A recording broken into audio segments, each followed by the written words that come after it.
जी बच्चों, हम अपने पिछले टॉपिक में बात कर रहे थे इक्विवेलेंट फ्रैक्शन की। मैंने आपसे कहा था कि अगर किसी फ्रैक्शन के न्यूमिनेटर और डिनोमिनेटर को एक ही नंबर से मल्टीप्लाई कर दिया जाए तो हमें जो नई फ्रैक्शन मिलती है वो फ्रैक्शन और जो नई फ्रैक्शन जो पुरानी फ्रैक्शन होती है वो आपस में क्या होती हैं, इक्विवेलेंट।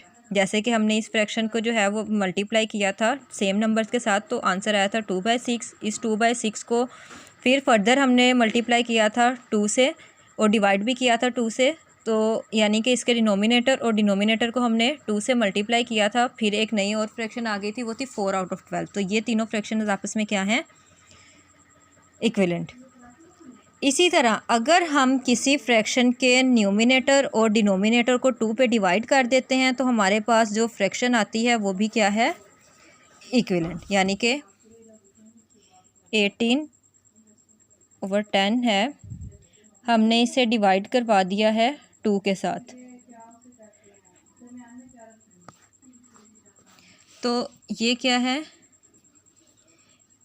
9/10 आएगी हमारे पास फ्रैक्शन, जब हमने इसके न्यूमिनेटर और डिनोमिनेटर को सेम नंबर से मल्टीप्लाई किया।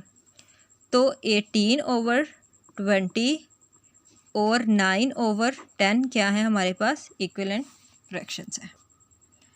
ये था कॉन्सेप्ट इक्विवेलेंट फ्रैक्शन का। अब हम अपनी एक्सरसाइज के क्वेश्चन नंबर 2 की तरफ आ जाते हैं।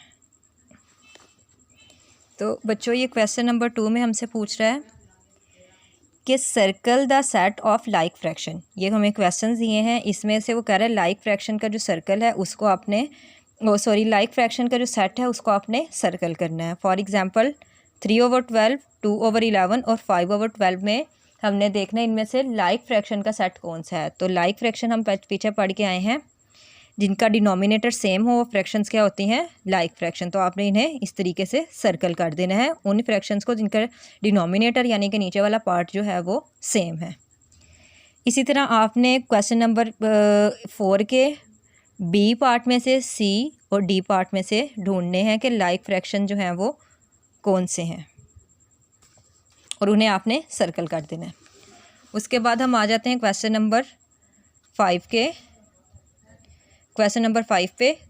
Right whether the following pairs of fraction are like और अनलाइक। उसमें हमने देखना है कि लाइक फ्रैक्शन कौन से हैं और अनलाइक फ्रैक्शन कौन से हैं। तो हमें बहुत आसानी होगी ये जानने में, क्योंकि हम पीछे समझ के आए हैं कि लाइक फ्रैक्शन कौन से होते हैं जिनका डिनोमिनेटर सेम होता है, यानी कि 12 और 12 दोनों का डिनोमिनेटर सेम है, तो ये क्या है, लाइक।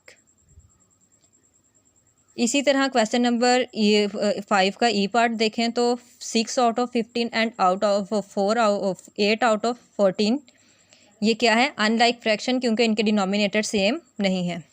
इसी तरह आपने ये सारे सवाल करने हैं, जिनके डिनोमिनेटर सेम है उनके आगे आपने लाइक लिख देना है और जिनके डिनोमिनेटर डिफरेंट है उनके आगे आपने अनलाइक लिख देना है।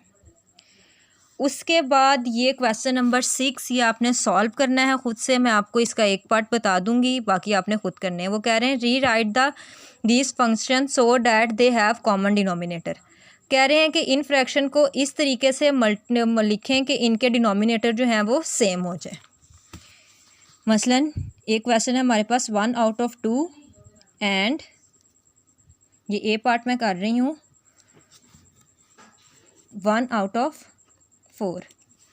अब हमने डिनोमिनेटर को सेम करने के लिए क्या करना है, इनको किसी भी जो छोटी वाली फ्रैक्शन जो है ना, जिसके डिनोमिनेटर में छोटा नंबर है, उसको हमने सेम कर देना है बड़े नंबर के। तो वो हम कैसे करेंगे, जैसे कि ये 1/2 है, इसके हम न्यूमिनेटर और डिनोमिनेटर को मल्टीप्लाई करवा देंगे 2 से, तो ये फ्रैक्शन बन जाएगी 2/4। देखें अब डिनोमिनेटर जो है वो सेम हो गया इन दोनों का, इसका और इसका। जैसे हम जानते हैं कि ये 1/2 अब किसके बराबर हो गया है, 2/4 के। ये इक्विवेलेंट फ्रैक्शन होगी। हमने पढ़ा था ना कि अगर न्यूमिनेटर और डिनोमिनेटर को सेम नंबर से मल्टीप्लाई करें तो फ्रैक्शन की जो है वो इक्विवेलेंट होती है। तो ये इसके इक्विवेलेंट आ गई। तो अब जो न्यू फ्रैक्शन हमारे पास आया है, नया पेयर आया है, वो कौन सा है, 4/2